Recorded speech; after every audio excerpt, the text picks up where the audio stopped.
Mayong adlaw, Luzon, Visayas, Mindanao, tibok Pilipinas ug tibok kalibutan. Ania kita karon diri sa Riverside, San Fernando, Cebu. Aton duawon ang isa ka tigulang nga nagpuyo nga nag-inusara. Kumustahon nato iyahang kahimtang.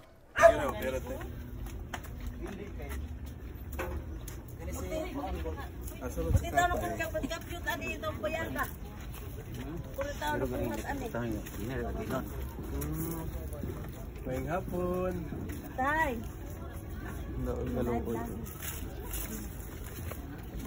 Mag-disturbo mo sa iba. Okay na mag-disturbo mo.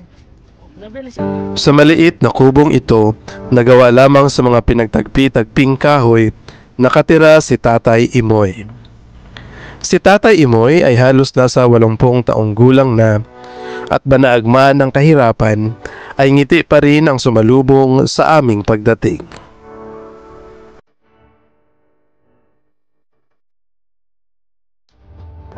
Ngunit kapansin-pansin ang lungkot sa mga mata ni Tatay Imoy.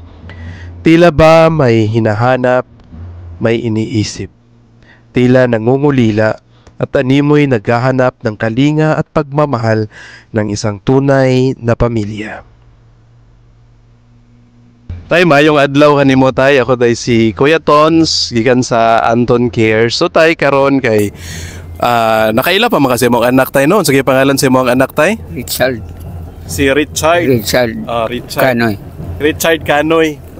Tay, kung nagtanaw si Richard karon sa ato ang video tay, so natay kamera diha tay.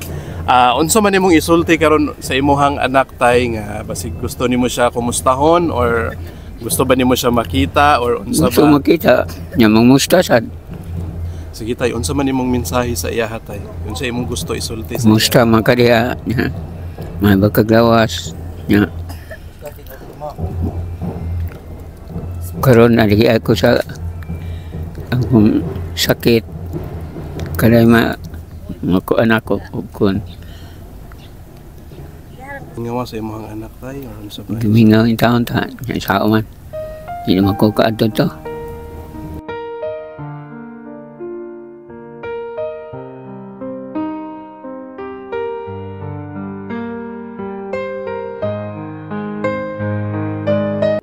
Kauban nato karon si Nanay Fede. So siya ang nag-atiman kay Tatay Imoy diri. So Nay, ikaw man jud ang nag-atiman kay Tatay, no?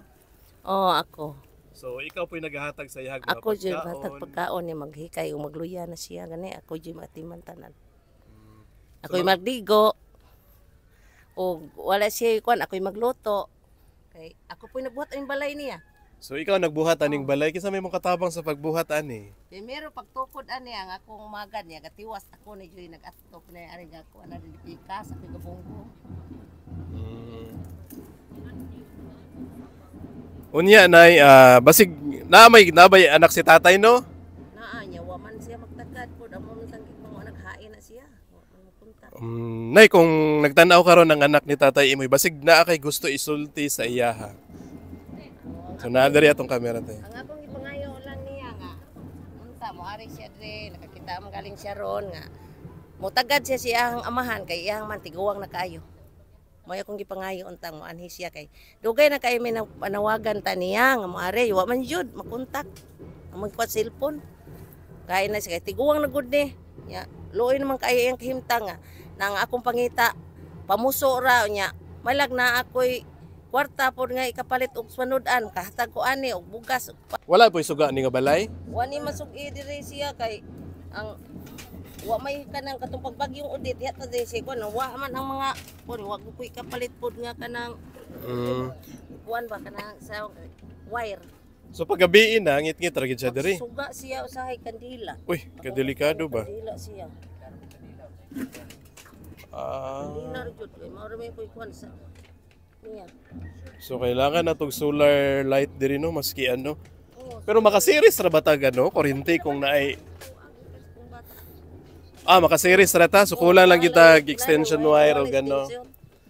Sige. Makasugaan ni siya. So ano na lang na ihatag na gikan sa Anton Cares. Mobalik mi diri para sa suga na tong ihatag extension wire o gano para dito lang magkabit sa inyo no. na lang, oh. Para mahatagan na tong suga si tatay kay medyo ngit-ngit gyud pagabi nya kinahanglan niya suga. Sige.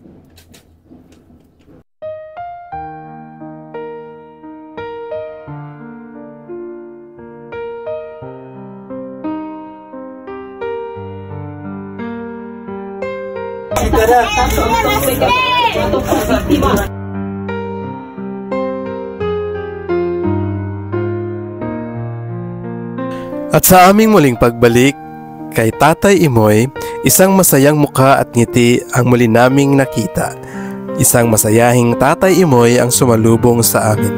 Nakakagaan sa pakiramdam na masaya si Tatay Imoy sa aming muling pagbisita. Bitbit namin ang kaunting grocery at ang ilaw na ngayon ay siyang magbibigay ng liwanag sa isang maliit na kubong ito na nababalot ng dilim at lungkot pagsapit ng gabi. In behalf of Tatay Imoy kasama ng Anton Cares, kami po ay nananawagan sa lahat ng ating mga followers, mga malalaking content creators, private organizations o sino mang grupo na nais magpaabot ng kahit anumang tulong kay Tatay Imoy, maging financial man, grocery o mga gamit na kahit papano ay matugunan ang kanyang pang-araw-araw na pangangailangan. At higit sa lahat, kami ay nananawagan sa tamang ahensya ng gobyerno, mga pribadong sektor o personalidad na may kakayahang tumulong upang maipakonsulta si Tatay Imoy at mabigyan ng tamang lunas ang iniinda nitong karamdaman.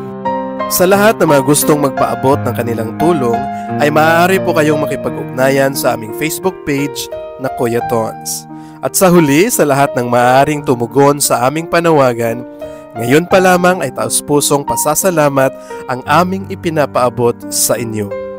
Sa muli, maraming salamat po sa inyong pagsubaybay sa ating programang Anton Cares. Ito si Kuya Tons, nag-iiwan ng mga salitang habang may buhay, may pag-asa. At walang sinuman ang nabubuhay para sa sarili lamang. Tayong lahat ay may pananagutan sa isa't isa. Mapalad kayong mga mapagbigay at maaawain sapagkat kaawaan kayo ng Diyos. Ito si Kuya Tons, to God be the glory.